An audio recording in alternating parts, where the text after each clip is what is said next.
Y este es parte del grupo de investigación donde hay profesores o profesores y también hay estudiantes, no solamente de España, sino también de Italia, de la República Checa y también de Pakistán. Y evidentemente nos dedicamos a la docencia y a la investigación. Y dentro de la investigación llevamos diferentes tipos de proyectos. Este proyecto es de estudio de la atmósfera en la Antártida. Es un proyecto financiado por el Ministerio de Ciencia e Innovación y Universidades y que está activo. Y me toca a mí ir a finales de enero allí a la Antártida a tomar muestras. Además de este proyecto, también estamos involucrados en un proyecto aquí en Cantabria, que es cerca de Azón, del pueblo de Arredondo, donde hay una cueva que se está destinando al estudio de muchas cuestiones científicas dedicadas a la gente que pueda llegar a ir a Marte en el futuro y con el cual estamos colaborando, dado que la técnica que utilizamos nosotros, que se llama LIBS, es una técnica que ya está en Marte, porque el equipo que mandó la NASA, que es, seguramente ustedes lo habrán escuchado nombrar, el Discovery, es un equipo que va recorriendo la superficie marciana y lleva un láser que emite un pulso, y ese pulso nos permite saber la composición de la roca, y de esa forma podemos saber si son rocas volcánicas o rocas de sedimentación, pero también nos permite saber si hay recursos minerales, si hay oro o otro tipo de material que también puede ser muy interesante.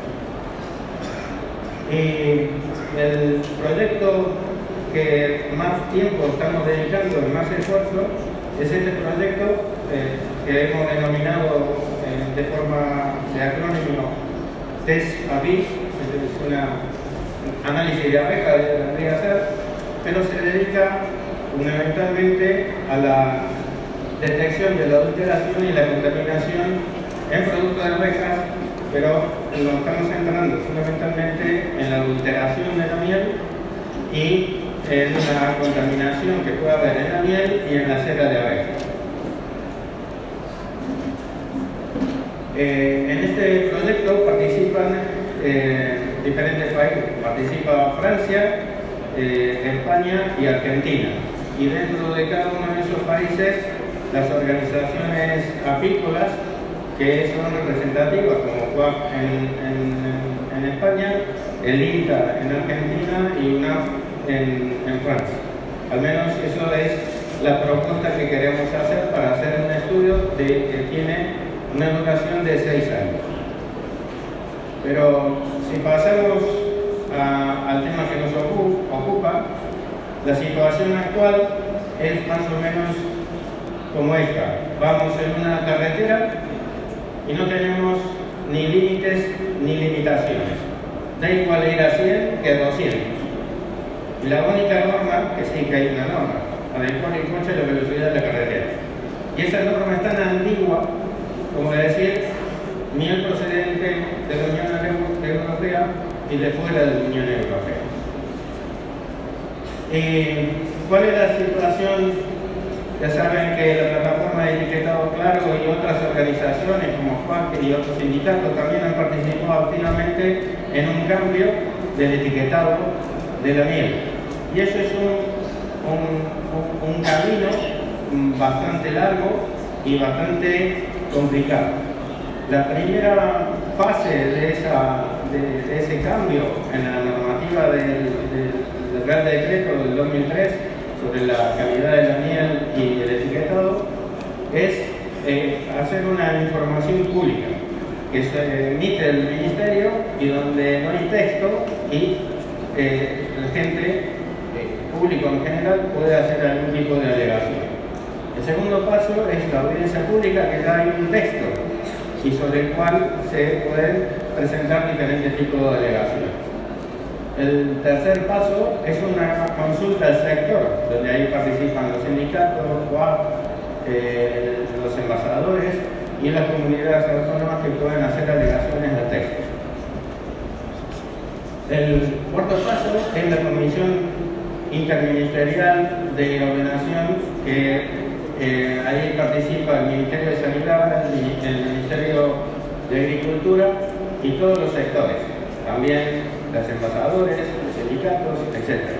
Y puedan hacer nuevamente alegaciones a ese texto final. Y finalmente está la Directiva 1535 del 2005, que obliga que cada cambio de norma sea informado a la Comisión Europea. Y la Comisión Europea puede hacer dos cosas. Eso es para que ningún país pueda generar algún tipo de bloqueo al libre comercio dentro de la Comunidad Europea. Esa es la idea. A ver si me caigo. Esa es la idea.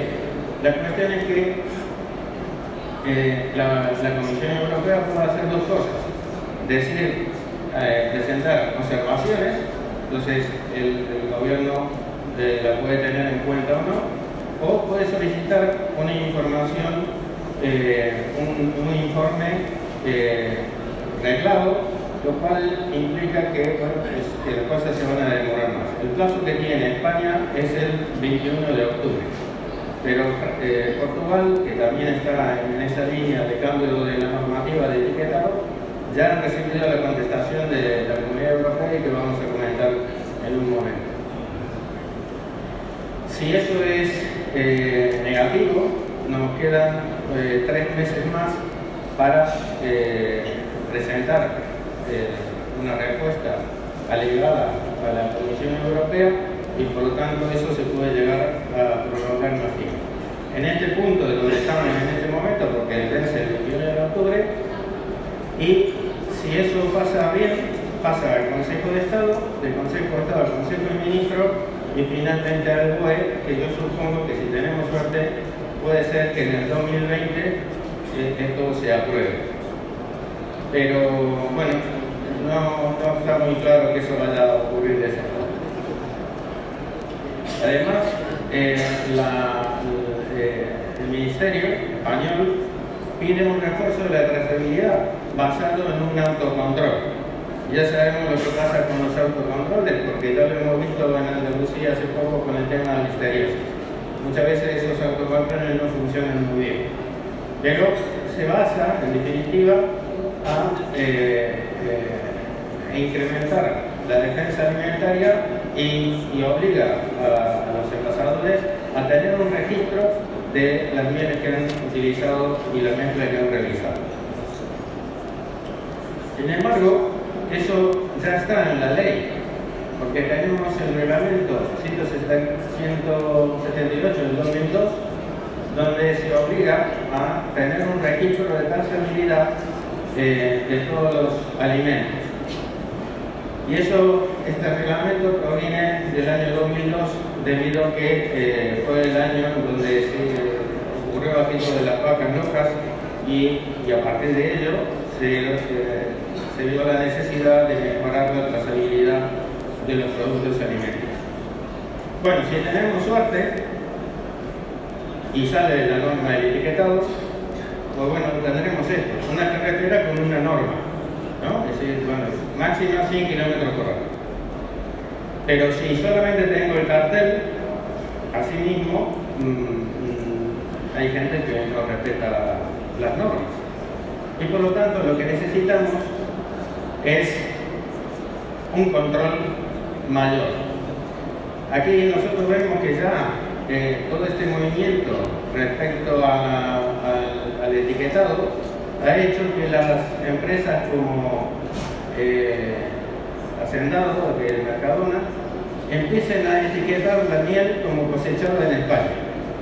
Lo llamativo de esto es que los colores siempre son del mismo tono, ¿no? Si van al supermercado y miran el lineal del supermercado, todas las mieles tienen el mismo color, lo cual a mí me resulta bastante sospechoso. Y seguimos teniendo mieles muy baratas, a 3,84 y a 79 el kilo de la miel. Y por lo tanto lo que necesitamos son controles. necesitamos la Guardia Civil que controle la carretera, que nadie se pase de la velocidad que está estipulada. Y necesitamos controles, pero ¿quién debe hacer esos controles? Eso es un problema porque nadie sabe exactamente quién tiene que hacer esos controles. ¿Cuántos controles se han hecho? No lo sabemos. ¿Qué organismo lo hace? No lo sabemos. ¿Hay controles en frontera? ¿Cuántos controles se hacen en frontera? Bueno, si uno trata de buscar esa información, empieza a entrar en un terreno que la información se diluye enormemente. Y finalmente lo que pretendemos es llegar a un juicio donde intervenga el juez y diga si se ha cometido un ilícito o no se ha cometido un ilícito, es decir, si ha habido fraude o no ha habido fraude.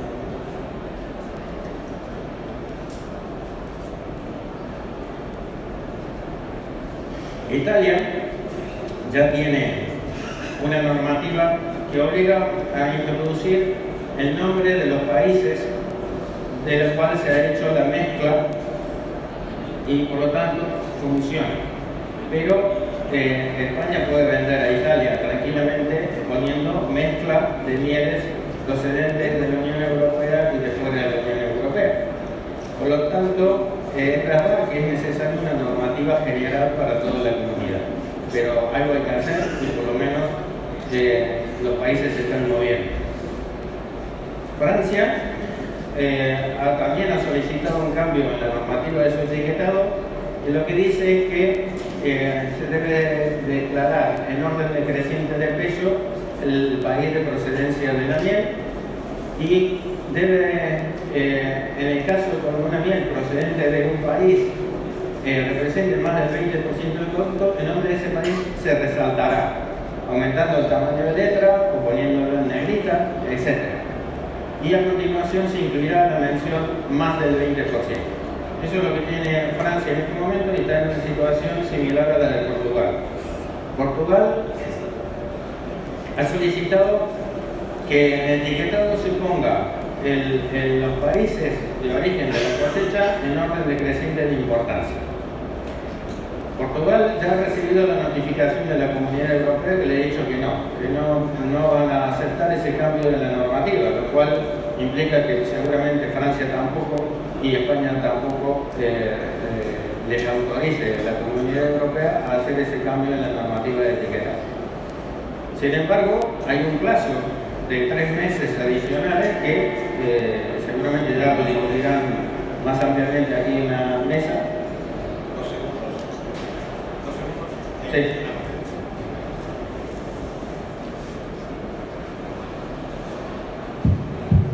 Sí, ayer de hecho recibimos la respuesta en cuanto a Francia y rechazaron igualmente como a Portugal nuestra demanda, nuestro pedido respecto del etiquetado. Fue exactamente la misma respuesta de la Comisión Europea que rechazó este pedido de más trazabilidad y de los porcentajes. Sí, gracias. Yo supongo que España seguirá el mismo camino, que también será rechazada la normativa y entramos en un camino que tiene más que ver con la parte jurídica y es un poco más problemático de entender porque son normativas un poco complejas. Pero en principio ya tenemos un rechazo de la Comunidad Europea. Pero bueno, esta es la situación actual. ¿Y qué le voy a decir de esta normativa actual? Que ya todos conocemos y sabemos exactamente qué es lo que tenemos que hacer. Entonces, decimos, ¿es un fraude encubierto? Para mí sí, se está permitiendo un fraude encubierto, pero que no es que lo diga yo, es que lo dice la Comunidad Europea en la resolución que sacó el año pasado, el 1 de marzo, diciendo que esa parte del etiquetado no es lo bastante informativa para el consumidor y que tiene que ser modificada. Así que en el rechazo que ha sufrido Francia y Portugal, hay una contradicción con este documento que presentó la propia Comunidad Europea el año pasado. Además, la Comunidad Europea dice una cosa bastante importante. Dice que el 20% de las mieles que se introducen en la Comunidad Europea está adulterada con sirope. Por lo tanto, no es que lo diga yo, lo dice la propia Comunidad Europea. Y de hecho han salido varios artículos al respecto. Y es verdad que todo lo que se puede producir se puede falsificar. Entonces tenemos diferentes ejemplos de copias, como el enchufe, las camisetas, pero también algo que puede ser mucho más peligroso, que son los medicamentos. También hay medicamentos falsificados y eso sí representa un problema para la salud, igual que la miel. Cada día encontramos más productos que tienen algún tipo de adulteración, y uno común, por ejemplo, es el aceite de oliva. El aceite de oliva sabemos que tiene un índice, es más, es el primer producto más adulterado del mundo, es el aceite. El segundo es la leche y el tercero es la miel. Y seguramente recordarán algunos casos como la adulteración que sufrió España con el aceite de colza, que incluso produjo algunas muertes. Y cuando hablamos de fraude, ¿a qué nos referimos? Pues evidentemente a un engaño consciente para conseguir un beneficio. Y todo fraude, el único objetivo que tiene es económico, no tiene otro objetivo, pues simplemente es una cuestión económica. Y dentro de ese fraude tenemos distintas particularidades de cada uno de ellos, ¿no? Es decir, evidentemente el fraude siempre es intencionado, pero además puede haber un fraude involuntario. Bueno, el fraude involuntario realmente no es que exista, ya digo que el fraude siempre es intencionado. Más bien cuando se produce una alteración de un alimento y que esa alteración se produce debido a un accidente, como el caso de la carne mechada, pues bueno, esa es una situación particular, que podemos llamar fraude, pero que en realidad es una alteración del alimento. Y luego tenemos fraudes que pueden ser nocivos para la salud. Por ejemplo, el caso que hace poco ha ocurrido aquí en España, que es el caso del medicamento que se producía para niños, para evitar la acidez del estómago, que era el que producía crecimiento de vello. Seguramente lo han visto porque ha salido en televisión. Entonces ese sería un caso nocivo para la salud. Pero hay algunos otros fraudes que no son nocivos para la salud. Por ejemplo, adulterar la miel con sirope puede ser en general no nocivo para la salud, pero cuidado, que puede haber compuestos que son alergénicos y sí que pueden producir algún tipo de problema para la salud. Exista o no exista intencionalidad en un caso de fraude, todo el mundo está involucrado en ese proceso, tanto el productor como el envasador, como la persona que lo comercializa. Todas las personas son denunciadas simultáneamente. Por lo tanto, también nos podemos ver involucrados en algún caso de este tipo. ¿Y qué produce ese tipo de fraudes? Pues inmediatamente una desconfianza de los consumidores, y cuando hay una alerta de este tipo, inmediatamente se produce una disminución del consumo, como ha ocurrido con la carne mechada, por ejemplo. Y evidentemente siempre vamos a tener productos que sean muy económicos y productos que sean más caros, y no es lo mismo valor que precio. Entonces siempre habrá, y Lía seguramente nos comentará más sobre el tema del mercado y sobre este tema de las cosas baratas y las cosas caras, pero la miel es un producto que no se puede vender a 3 euros como ocurre actualmente en el supermercado. Y si hablamos de la declaración de Capimodia sobre el fraude de la miel, dice que tiene que existir intencionalidad, violación de la ley, en este caso sería la definición de miel sobre lo que dice el Código Alimentario, y la intención de lucro y la decepción del consumidor. Vale, si se producen todos estos casos, tenemos un fraude. Y si nos fijamos en los casos que se han detectado de fraude, bueno, aparecen aspectos documentales, problemas de marcas y denominaciones de origen protegido y etiquetado. Y evidentemente también formulación incorrecta, procesos o tratamientos que sean no aprobados. Vale, si nos vamos al etiquetado, por aquí tenemos un problema que es dice mieles originarias y no originarias de la Unión Europea y producido en Alemania. Voy a buscar otro puntero. No, espera.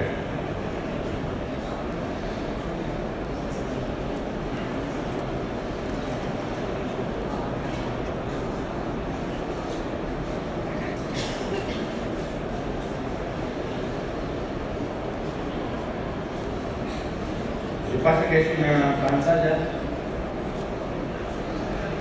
no funciona. Es una pantalla y el puntero no se ve.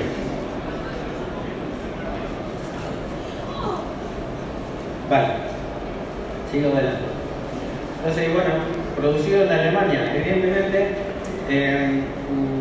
la persona que lee esta etiqueta pensará que el producto, si viene de Alemania, es una miel pura, pero en realidad son originarias y no originarias de la Unión Europea, lo cual significa que la miel puede ser de cualquier otro país, además de China. En este caso dice que cada miel es controlada tanto después de la cosecha como después del envasado por un laboratorio cualificado. Y abajo pone mezcla de mieles procedente de la Unión Europea y de fuera de la Unión Europea. Y yo quiero saber si han ido a otro país a tomar una muestra para analizarlo en Europa con ese laboratorio cualificado. Y ese cualificado y no certificado, que hay diferencias también. Entonces, bueno, esto también forma parte de un engaño sobre el tema de la miel. Luego dice miel de flores, 100% del país. ¿De qué país? No lo sé. Y luego ya pasamos a otro tipo de adulterante, bueno, de etiquetado, donde dice miel de caña orgánica. Dice, bueno, endulzante natural, pero no tiene nada de miel. Esto no se puede etiquetar de esta forma. Esto no está permitido, pero sin embargo se produce. Esta es miel de miel. Bueno, tú ya no sé si miel o no sé qué es. Y luego tenemos el concentrado de jugo de caña de azúcar. Como saben, ya no se puede mencionar miel de caña en la etiqueta, sino que hay que poner melaza de caña. Y la melaza de caña siempre se ha vendido, y de verdad, como miel de caña. Entonces dice tradicionalmente conocida como miel de caña, no lo quieren quitar, porque la miel es un reclamo. Y esta empresa pone miel de caña y abajo pone lo mismo en inglés, y aquí pone melaza de caña. O sea, de un lado de la etiqueta pone una cosa y del otro lado pone otra. Y si vamos ya a las trampas con las etiquetas o alimentos ecológicos o light, pues vamos a encontrar envase práctico y ecológico. ¿Qué tenemos que entender? Que lo que está adentro es ecológico, o que el envase de plástico es ecológico, que todos sabemos que el plástico muy ecológico no es. Entonces no sabemos ni escribir en concreto. Entonces, bueno, tenemos biomiel, lavanda, miel monofloral, bioecológico, etc. Un largo etcétera. Entonces, cuando llegamos a una miel, dice miel ecológica, originaria de la Unión Europea y de fuera de la Unión Europea. Bueno, eso significa que compramos una miel certificada ecológica en el extranjero y que tengo que confiar de que esa miel realmente es ecológica. Y al final, cuando realmente tenemos un producto ecológico, pues lo tenemos que mencionar en muchas partes, en el envase para decir esto sí que es ecológico. Y lo único sello que necesitamos para decir que es ecológico es ese, que es el que está arreglado por la Comunidad Europea. Y evidentemente la miel como ingrediente de otros productos es un reclamo. Y tiene que ver, dice, si un alimento tiene más del 90% de la miel, es un preparado de miel o especialidad de miel. Vale, esta normativa que existe hasta ahora, y de lo que vamos a hablar, cambia en abril del próximo año. Porque se exige que si un producto tiene miel de forma cualitativa o cuantitativa, tiene que incluir el país de procedencia de la miel. Por ejemplo, si tengo una galleta o un caramelo de miel y tiene miel, no solamente como cuantitativo, sino por forma cualitativa, estoy obligado a poner el país de procedencia de la miel. Actualmente, ¿qué es lo que tenemos? Endulzante con miel, porque ya sé que la miel es un reclamo. Y el descargable de glucosa es miel, y solamente tengo un 15% de miel, si es que lo tengo. Y esta caja de galletas, pues sale un panel de miel aquí, un catador de miel, y hay mucha simbología sobre la miel, por lo cual yo pienso que el porcentaje de miel de esta galleta será más o menos importante. Pero si doy vuelta, la miel, vuelta al paquete, la miel solamente representa el 0,4%. Y aparte dice la buena miel, la buena selección de miel. Bueno, ya hemos visto una parte importante sobre el tema de etiquetado y ahora vamos a pasar un poco al fraude. Y el fraude significa vender como miel algo que no es miel. Entonces, directamente encuentran en Cetlán una fábrica de sirope para producir algo parecido a la miel, pero que además se trae a España con etiquetado español de empresas conocidas en España. Entonces no solamente produce un problema económico desde el punto de vista de vender un producto falsificado, sino que además tiene falsificada la etiqueta y produce un perjuicio económico a la propia empresa. Y evidentemente cuando hablamos de miel y de falsificación, seguro que pensamos en China. Y esto tiene algunos años y decía que China representaba el 63% de la miel que se consumía en España. Y en el 2007 decía que el porcentaje de miel introducida en Europa aumentaba de forma alarmante, porque cada año se superaba prácticamente el 100% la importación procedente de China. Actualmente el país mayoritario es China, luego sigue Uruguay y luego Argentina. Estos son datos del año 2017. Y actualmente, bueno, se ve muy mal aquí, yo no sé cómo lo verán aquí atrás, pero eso representa el 63%. A lo mejor lo podemos ver un poco mejor aquí. Seguramente Irían nos comenta un poco más por qué se ha producido en el año 2015 una disminución importante de la importación de miel china, que luego se ha recuperado levemente y seguimos estando cerca del 60 y pico % de miel china que se introduce en el país. Pero es que comprar miel china es muy sencilla. Aquí podemos comprar toneladas de miel china y la ponen aquí en el puerto sin ningún problema. Entonces, prácticamente cualquier persona puede comprar miel de China a partir del portal de Alibaba. Y también puedo comprar jarabe de miel artificial. Y dice, tipo de producto, miel. Pero además me da todos unos datos analíticos, ¿no? Brix, 80%, humedad, 18,5%, azúcares, 65%, HMF, que se ve muy mal ahí, HMF, 20%. El HMF ya saben que el límite es 40, si está a 20, pues yo puedo vender eso como miel. Entonces, la analítica de los siropes se parece mucho a la analítica que tiene que dar una miel. Vale. Esto es un poco más legal. ¿Cuáles son los componentes de una miel o de un jarabe? Aquí dice imitación de miel y dice ingredientes, manitol, sirope natural y artificial. Compuestos que dan olor a la miel y ácido málico y algunos componentes de conservación. Eso es lo que tiene este sirope, que simplemente dice es imitación a la miel. Y como ven, tiene un color muy similar también.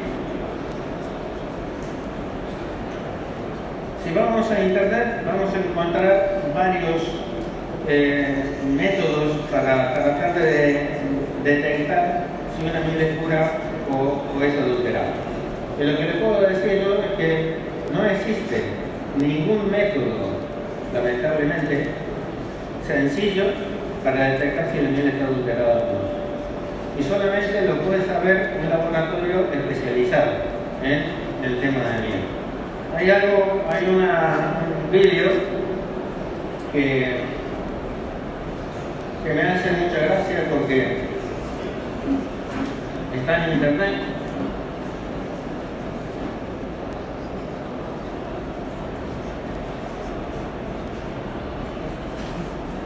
Y pone miel en un bol, agua, y lo agita. Y una vez que lo ha agitado, aparecen hexágonos en la miel. Entonces dice, puede ver un patrón de Panamá. Y dice, memoria genética de la miel, de la mamá de miel. Si ustedes agarran sirope, se van al supermercado, agarran sirope, lo ponen en un bol y hacen exactamente lo mismo, con sirope solo, puro, van a ver exactamente el mismo patrón. Es un problema de la viscosidad que tiene el producto, no de la memoria genética de nada. Vale, ¿y por qué es tan difícil saber si una miel está adulterada o no está adulterada? Sabemos que la miel tiene un 75% de azúcares, que están compuestos fundamentalmente por glucosa y fructosa, que son los dos azúcares que están en el extremo de la izquierda. Pero además también tiene galactosa, maltosa, sacarosa y varias otras azúcares que no están puestas aquí. Cuando yo agrego sacarosa o una mezcla de sacarosa y glucosa, las moléculas no tienen colores.